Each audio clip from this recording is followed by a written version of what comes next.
On y a cru, mais non, il est reparti, je parle bien sûr de l'été, alors ne rangez pas encore vos pulls car dehors il fait super froid ce matin, les news sont fraîches, elles aussi, mais ça c'est plutôt une bonne nouvelle pour vous. Alors bonjour à tous, nous sommes le mercredi 18 juin 2014 et c'est parti pour l'appel du Fresh News du jour. This is funky fresh. This is funky fresh. Pick up on the mustard pack and grab your double cheese and fries.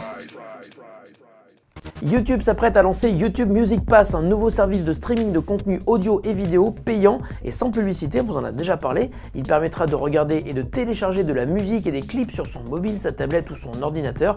Le contenu proposé sera issu de YouTube, mais une condition de l'offre pourrait mener à la disparition de très nombreux contenus actuellement présents sur YouTube. En effet, les artistes qui refuseront de rendre leur contenu accessible sur YouTube Music Pass verront tout simplement leurs vidéos bloquées sur YouTube. Cette décision est assumée par YouTube et elle ne plaît évidemment pas aux petits labels et aux artistes indépendants qui se voient embarqués de force dans ce service payant alors que la publication sur YouTube est depuis toujours un symbole d'accès gratuit pour les internautes. Si les artistes refusent de faire partie du catalogue payant, ils disparaîtront donc du catalogue gratuit. On risque de reparler de cette affaire très bientôt puisque YouTube Music Pass devrait être lancé en test dans les tout prochains jours.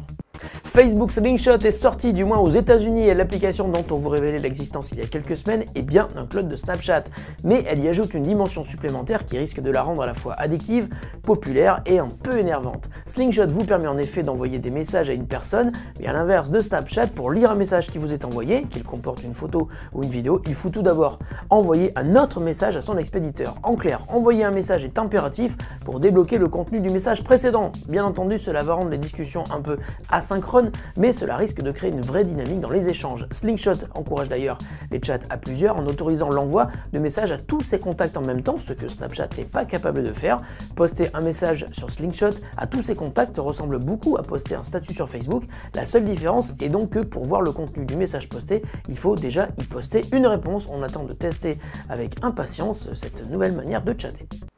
L'opérateur coloré Sosh, dont on vous parlait il y a quelques jours à l'occasion de l'annonce de son smartphone 4G, fait à nouveau l'actu aujourd'hui. Hier soir, Sosh a dévoilé un Domino 4G, autrement dit un routeur Wi-Fi de poche qui embarque une puce 4G.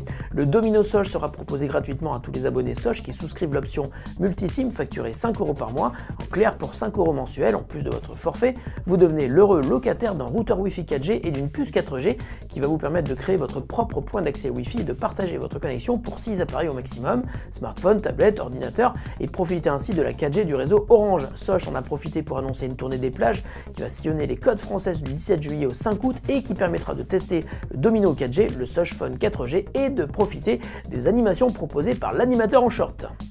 La question du jour nous vient de Pascal qui aimerait bien goûter aux nouveautés de la toute nouvelle version de OS X Yosemite qui est disponible en bêta, mais il hésite car cette version n'est pas complètement stable. Il nous demande comment la tester sans supprimer son installation actuelle de Mavericks. Alors salut Pascal, effectivement, je te confirme que Yosemite est vraiment super sympa, mais il est loin d'être au point. C'est une bêta.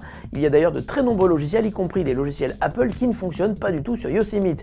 Il n'est donc pas conseillé de supprimer Mavericks pour tester Yosemite, mais pour le faire en toute sécurité, il te suffit d'installer Yosemite sur une deuxième partition de ton disque dur. Pour en créer une, c'est très facile à partir de l'utilitaire de disque de Mavericks. On te conseille une partition d'au moins 50 Go.